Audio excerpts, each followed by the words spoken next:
শেখ হাসিনা জয়ের বিরুদ্ধে যুক্তরাষ্ট্রে $300 মিলিয়ন পাচারের অভিযোগ অনেকটাই সত্য জানালেন দুদক চেয়ারম্যান। তদন্ত করে ব্যবস্থা নেওয়ার ঘোষণা। সাবেক প্রধানমন্ত্রীর $300 মিলিয়ন পাচার নিয়ে অনেক ঘটনাই সত্য। আমরা সুনির্দিষ্টভাবে আমাদের হাতে আরো তথ্য উপাত্ত আসলে পরে আমরা সামনে সরাসরি কথা বলবো। আওয়ামী লীগের পলাতক নেতাদের বিরুদ্ধেও ইন্টারপোলের রেড নোটিশ জারির পদক্ষেপ ট্রাইব্যুনালের। সরকারের কাছে আমরা তথ্যাদি প্রেরণ করেছি।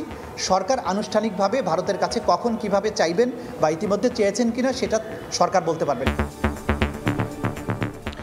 দেখছিলেন প্রধান শিরোনাম। সন্ধ্যার সময় সঙ্গে আছি আমি গোলাম রাব্বি। এবার অন্যান্য শীর্ষ সংবাদ। পতিত স্বৈরাচারের ষড়যন্ত্র সম্প্রীতি বিনষ্টের চেষ্টা প্রতিহতের ঘোষণা মির্জা ফখরুলের। পঞ্চগড়ে বিএনপির সমাবেশ। ভোটাধিকার ফিরিয়ে দিতে গ্রহণযোগ্য নির্বাচন দাবি। 7 দিনের মধ্যে আওয়ামী লীগের নিবন্ধন বাতিল না করলে সচিবালয় ঘেরাও কর্মসূচি ইনকিলাব মঞ্চের। গুপ্তহত্যা হামলা বন্ধে টাস্কফোর্স গঠন সহ 4 দফা দাবি বৈষম্য বিরোধীদের।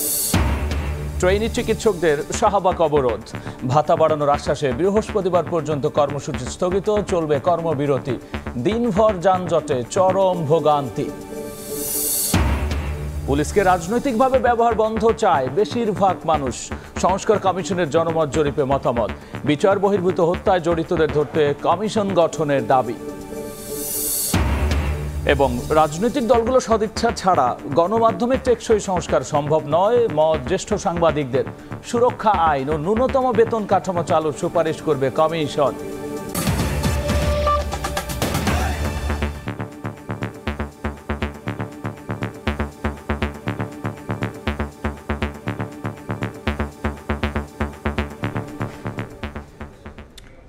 শেখ হাসিনা ও তার ছেলে সজীব ওয়াজেদ জয়ের বিরুদ্ধে যুক্তরাষ্ট্রে $300 মিলিয়ন পাচার এবং শেখ রেহানা ও তার মেয়ে টিউলিপ সিদ্দিকের বিরুদ্ধে 80,000 কোটি টাকা পাচারের অভিযোগ অনেকটাই সত্য। রোববার দুপুরে সেগুনবাগিচায় কমিশনের প্রধান কার্যালয়ে মতবিনিময়ে এই কথা জানিয়েছেন দুর্নীতি দমন কমিশনের চেয়ারম্যান ডক্টর মোহাম্মদ আব্দুল মোমেন। তিনি বলেছেন, শেখ হাসিনা সহ তার পরিবারের 4 সদস্যের বিরুদ্ধে তদন্ত করে নেওয়া হবে ব্যবস্থা।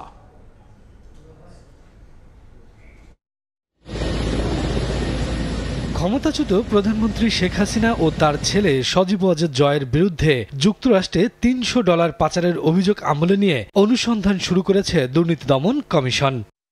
শেখ রেহানা ও তার মেয়ে টিউলিপ সিদ্দিকির বিরুদ্ধেও রয়েছে দুর্নীতির অভিযোগ। 9টি প্রকল্প থেকে 80,000 কোটি টাকা পাচার নিয়ে শুরু হয়েছে অনুসন্ধান।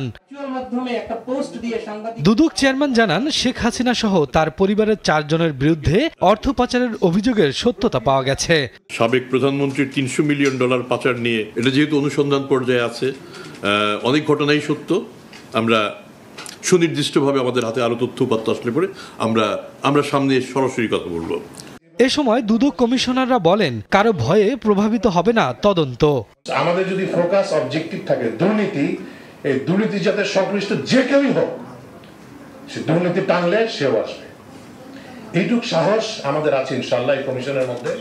কারণ আমাদের ভয়ভীতি শুধু মহান সৃষ্টিকর্তা প্রভু ভগবান বা গডকে নিয়ে, পৃথিবীর কোন মানুষের দাসত্ব এই কমিশন করবেন ইনশাআল্লাহ।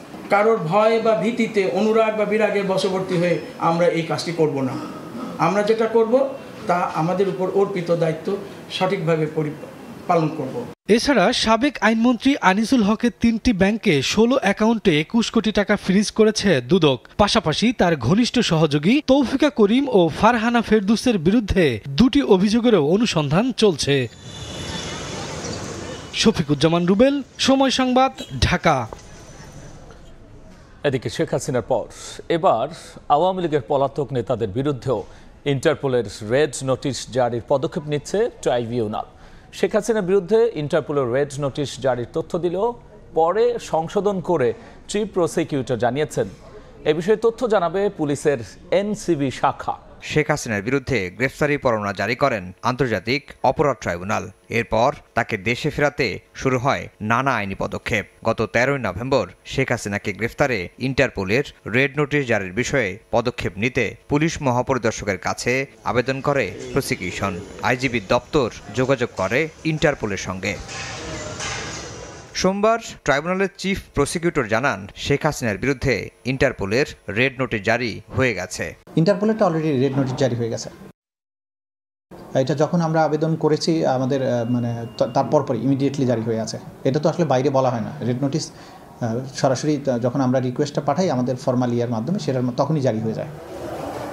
পরে আনুষ্ঠানিক ব্রিফিংয়ে চিফ প্রসিকিউটর বলেন, রেড নোটিশ জারি হয়েছে কিনা সেটি জানাবে পুলিশের এনসিবি শাখা। এই ইন্টারপোলের রেড নোটিশটা ইন্টারপোল কর্তৃক জারি হয়েছে কিনা সেই বিষয়টা বলার দায়িত্ব হচ্ছে আমাদের এনসিবির এবং আমাদের বাস্তবিক অর্থে ইন্সপেক্টর জেনারেল অফ পুলিশের অফিসার।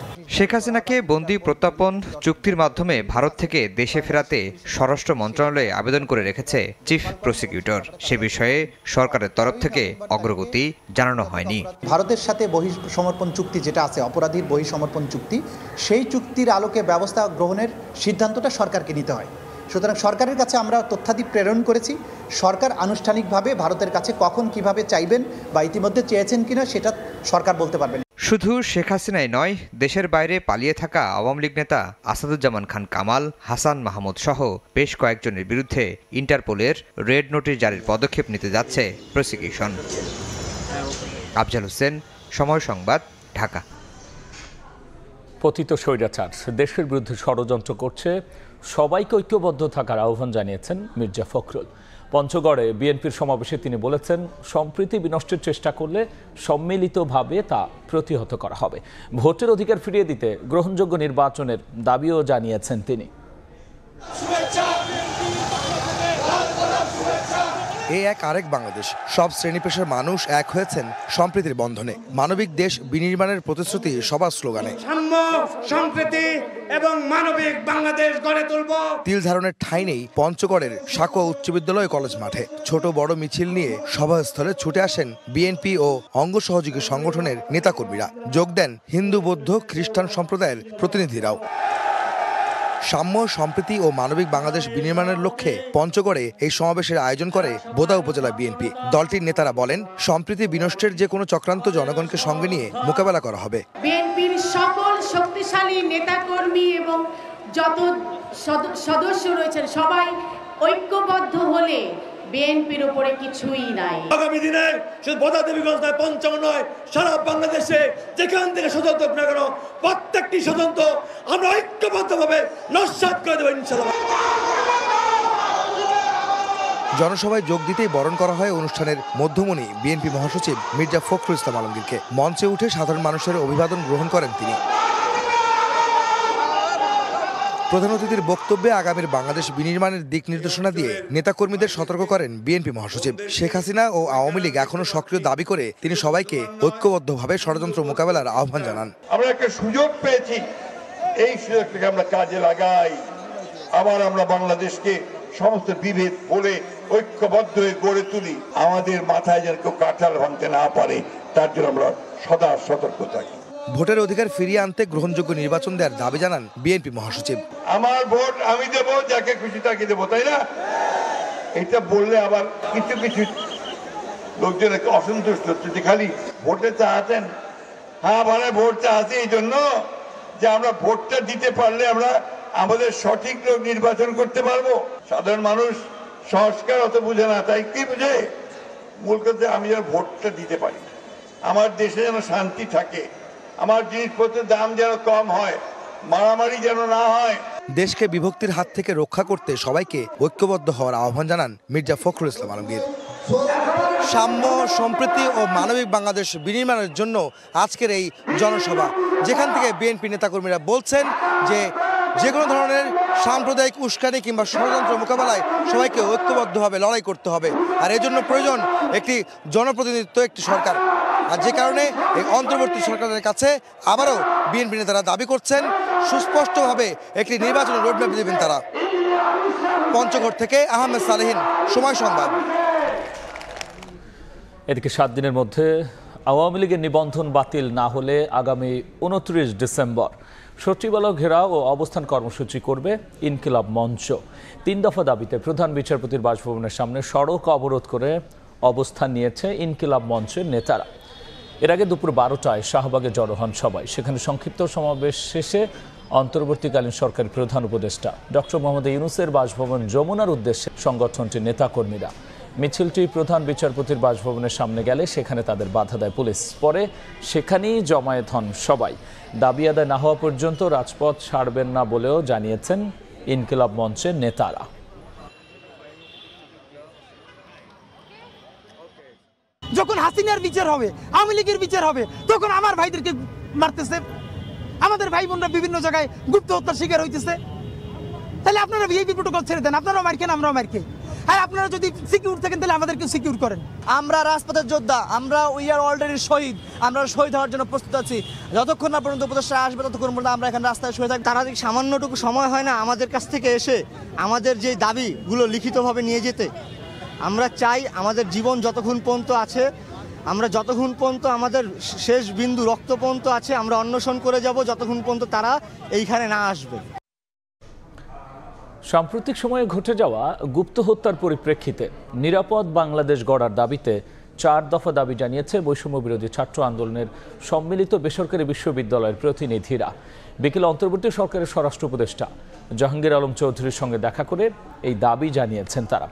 হত্যাকাণ্ডের রহস্য উন্মোচনে তদন্ত কমিশন গঠন, প্রতিটি থানা ও ওয়ার্ডে নিরাপত্তা জোরদার করা, নিষিদ্ধ করার পরও ছাত্রলীগের সক্রিয় নেতাদের গ্রেফতারে স্বরাষ্ট্র মন্ত্রণালয়ের অধীনে টাস্ক ফোর্স গঠন সহ 4 দফা দাবি জানিয়েছেন শিক্ষার্থীরা। পরে প্রেস ব্রিফিংয়ে তারা বলেছেন 48 ঘন্টার মধ্যে দাবি বাস্তবায়নের কার্যক্রম শুরু না হলে ঢাকা ব্লকেট কর্মসূচি দেয়া হবে। টার্গেটেড কিলিংগুলো হচ্ছে আমাদের বেসরকারি বিশ্ববিদ্যালয়ের স্টুডেন্টদের উপরে। তারপরে গতকালকেও একজন নিখোঁজ হয়েছে, আমরা খবর পেয়েছি। তো এই নিখোঁজ হওয়া, খবর পাওয়া, এই জিনিসগুলোর জন্য আমাদের আসলে আমরা 4টা দফা নিয়ে এসেছিলাম এখানে, যে আমাদের কয়েকটা তদন্ত কমিটি গঠন করতে হবে এবং আমাদের আরও কিছু প্রয়োজনীয় জিনিসপত্র দরকার আমাদের নিরাপত্তার স্বার্থে। আমরা আমাদের জায়গা থেকে স্পষ্টভাবে বলে দিতে চাই, উক্ত দাবিগুলি যদি আগামী 48 ঘন্টার মধ্যে পূরণ না হয় কিংবা এর প্রতি আমরা যদি কোনো দৃশ্যমান আচরণ না দেখি আমাদের এই দাবিগুলোর প্রতি, তাহলে আমরা এখান থেকে কঠোর পদক্ষেপ নিতে বাধ্য হব। ভাতা বৃদ্ধির দাবিতে শাহবাগ অবরোধ করে বিক্ষোভ করেছেন বিএসএমএমইউ সহ সব মেডিকেলের প্রাইভেট ট্রেইনি চিকিৎসকেরা। দুপুর 1টার দিকে হাসপাতালের প্রশাসনিক ভবন ছেড়ে সড়কে অবস্থান নেন তারা। আন্দোলনকারীরা বলছেন, দ্রব্যমূল্যের ঊর্ধ্বগতির বাজারে একজন ট্রেইনি চিকিৎসকের পক্ষে 25,000 টাকায় সংসার চালানো সম্ভব নয়। অবরোধ কর্মসূচির কারণে যানজটে ভোগান্তিতে পড়েন নগরবাসী। দিনভর ট্রেনি চিকিৎসকদের স্লোগানে উত্তাল শাহবাগ চত্বর। 25,000 টাকা থেকে 50,000-এ বেতন উন্নীত করতে শতাধিক চিকিৎসক অবস্থান নেন ব্যস্ত এই সড়কে। চিকিৎসকরা প্রথমে বিএসএমএমইউর প্রশাসনিক ভবনের সামনে অবস্থান নিলেও দুপুর 1টার দিকে অবস্থান নেন শাহবাগে। আন্দোলনকারীরা বলছেন, সরকারি চিকিৎসকরা নবম গ্রেডে বেতন পেলেও বৈষম্যের শিকার বেসরকারি চিকিৎসকরা। আমরা গত 3 বছর ধরে আমাদের এই দাবি নিয়ে এখানে আসছি। আমাদেরকে শুধু 25,000 টাকা ভাতা দেয়া হয়, এই ভাতাতে আমরা যে বাসা ভাড়া দিব সে টাকা পর্যন্ত থাকে না। প্রতিবেশী দেশগুলোতে পোস্ট গ্রাজুয়েট ট্রেনি ডক্টরদেরা কি ধরনের অনারিয়াম পান, আমাদের দেশে সেই একই রকম যদি না হয়, আপনি একই ধরনের সেবার মান তো আপনি চিকিৎসকদের কাছ থেকে আপনি পাবেন না। ঊর্ধ্বতন কর্তৃপক্ষ মন্ত্রণালয়ের সাথে কথা বলে দাবি পূরণের আশ্বাস দিলেও রাজপথ ছাড়তে অস্বীকৃতি জানান আন্দোলনকারীরা। পরে বিকেল 5টার পর সার্জিস আলমের আশ্বাসে অবরোধ প্রত্যাহার করেন চিকিৎসকরা। নবম গ্রেড সমমান সুযোগ সুবিধা সম্পন্ন পোস্ট গ্রাজুয়েট ট্রেনি ডক্টরদের যে ভাতা এবং অন্যান্য সুবিধা, সেই সুযোগ সুবিধা সম্পন্ন যে ঘোষণাটি হবে, এই ঘোষণা বৃহস্পতিবার বিকাল 5টার মধ্যে আসতে হবে। অবরোধ কর্মসূচির কারণে সড়কে সৃষ্টি হয় তীব্র যানজটের। এতে চরম ভোগান্তিতে পড়েন রাজধানীবাসী। 2 ঘন্টা 3 ঘন্টা ধরে দাঁড়ায় আছি, এই আন্দোলন চলতেছে শুনলাম। আমার রোগী তো ঢাকা মেডিকেল নিচে নামায় খাড়ায় রয়েছে। ভাতা বৃদ্ধির দাবিতে কয়েক বছর ধরে আন্দোলন করে আসছে বেসরকারি ট্রেইনি চিকিৎসকরা। এর আগে আন্দোলনের মুখে 20,000 টাকা থেকে বেতন করা হয় 25,000 টাকা। বৃহস্পতিবারের মধ্যে প্রজ্ঞাপন জারি না হলে আবারও অবরোধ কর্মসূচিতে নামার হুঁশিয়ারি ট্রেইনি চিকিৎসকদের। হাসান ওয়ালি, সময় সংবাদ, ঢাকা। পুলিশ সংস্কার কমিশনের জনমত জরিপে বাহিনীটির রাজনৈতিক ব্যবহার বন্ধ চেয়েছেন বেশিরভাগ মানুষ। ক্ষমতার অপব্যবহার করে বিচার বহির্ভূত হত্যায় জড়িতদের বিচার নিশ্চিতেও কমিশন চেয়েছেন সচেতন নাগরিকরা। সংস্কার কমিশনের দাবি, প্রতিবেদন তৈরিতে প্রাধান্য দেওয়া হয়েছে জনমত জরিপ। আর সব পক্ষের মতামতের ভিত্তিতে নতুন বছরের শুরুতেই জমা হবে রিপোর্ট। মাসুদুর রহমানের রিপোর্ট, ছবি তুলেছেন আশরাফুল ইসলাম। অন্তর্বর্তীকালীন সরকারও বিষয়টি আমলে নিয়ে গত অক্টোবরে 9 সদস্যের কমিশন গঠন করে। কমিশন কাজ শুরু করে পুলিশ সংস্কারে কেমন পুলিশ চাই শীর্ষক জনমত জরিপ শুরু করে। 15 দিনের জরিপে প্রায় 24,500 মানুষ মতামত দিয়েছেন। জরিপে সবচেয়ে বেশি ভোট পড়েছে বাহিনীটির রাজনৈতিক ব্যবহার বন্ধে। এরপর আছে ক্ষমতার অপব্যবহার করে দুর্নীতি বন্ধ এবং গুম, বিচার বহির্ভূত হত্যায় দায়ী পুলিশের বিচারে কমিশন গঠন। এমন একটা পুলিশ বাহিনী তৈরি হয় যাদের কাছে আমরা নিরাপত্তা পাই।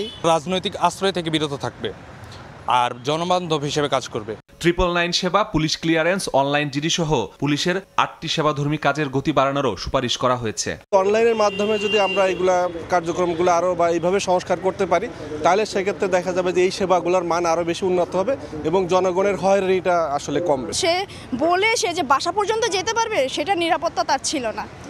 এখন যেহেতু সেই সুযোগটা আসছে সেটাও সংস্কার হোক। সংস্কার কমিশন বলছে 54 ধারার অপব্যবহার বন্ধের পক্ষে তারাও। সুপারিশ প্রণয়ন করা একটা রাজনৈতিক প্রভাবমুক্ত এবং জনগণের বন্ধু একটা পুলিশ আমরা দিতে পারব। পিপুল যে কনসেন্টটা দিয়েছে আমাদের সেটা খুবই গুরুত্বপূর্ণ এবং তারা ভুক্তভোগী হয়ে এই কনসেন্টটা দিয়েছে। সেই জন্য আমরা মূলত তাদের কনসেন্টের উপর জোর দিচ্ছি।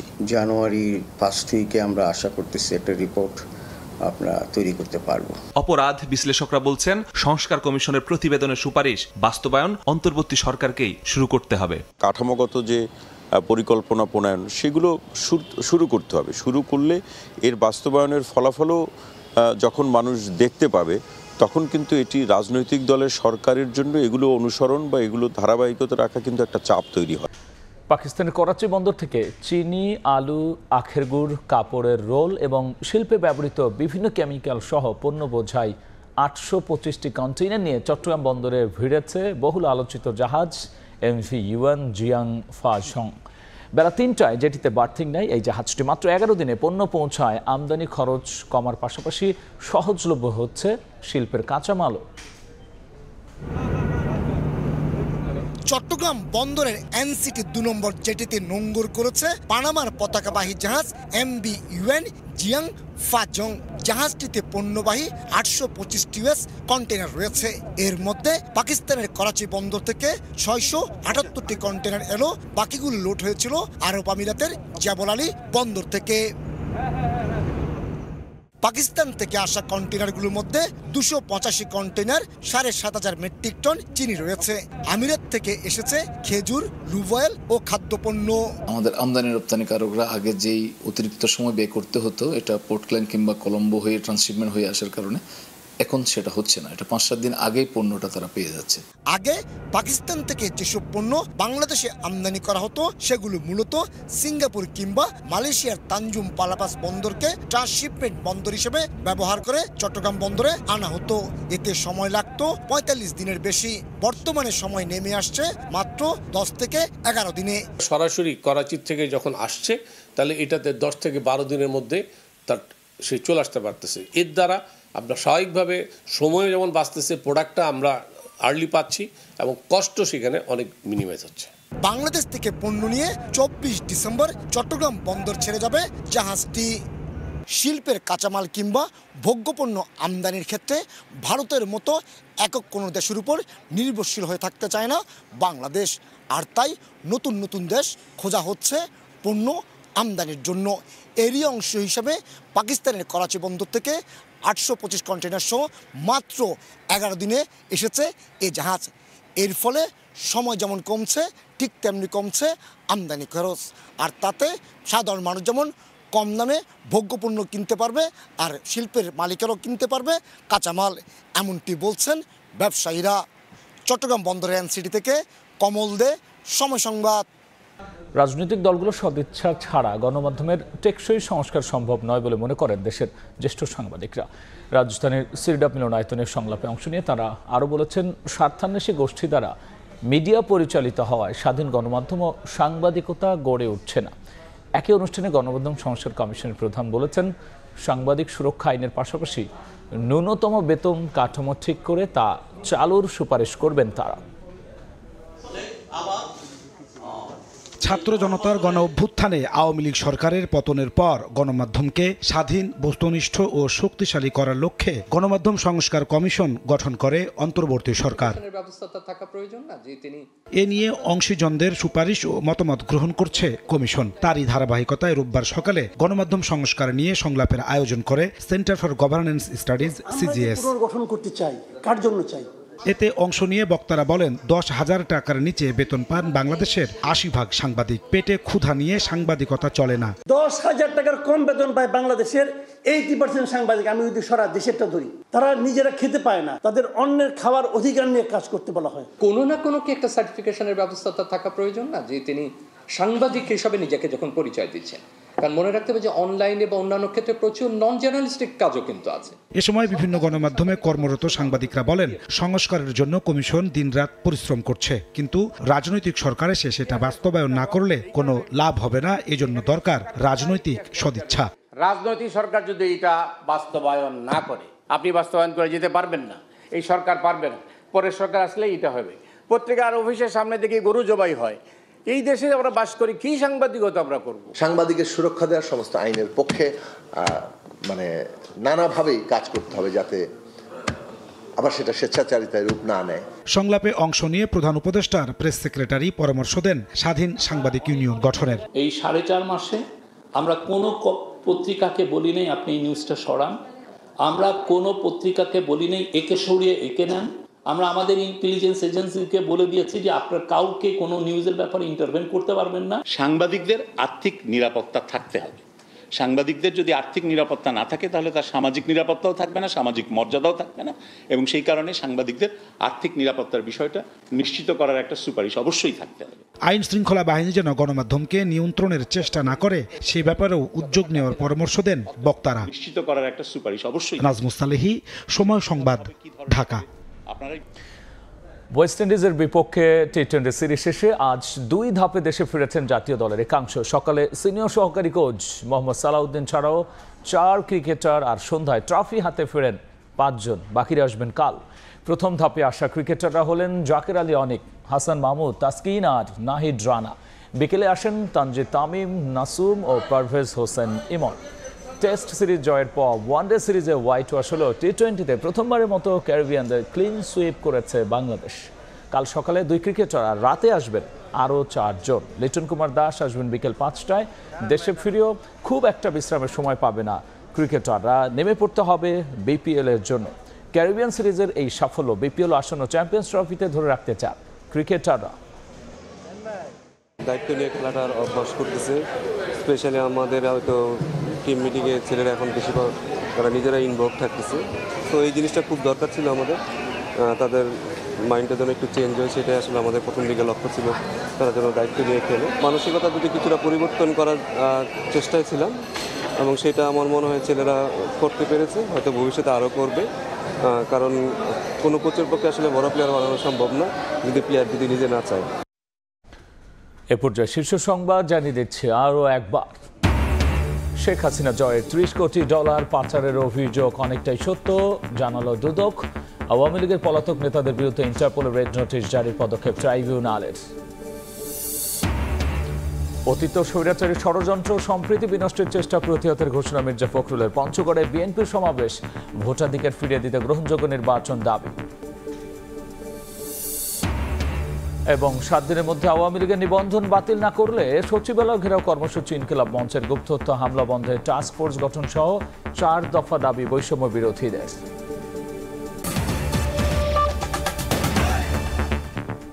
এই ছিল সন্ধ্যার সময়, সঙ্গেই থাকুন সময়।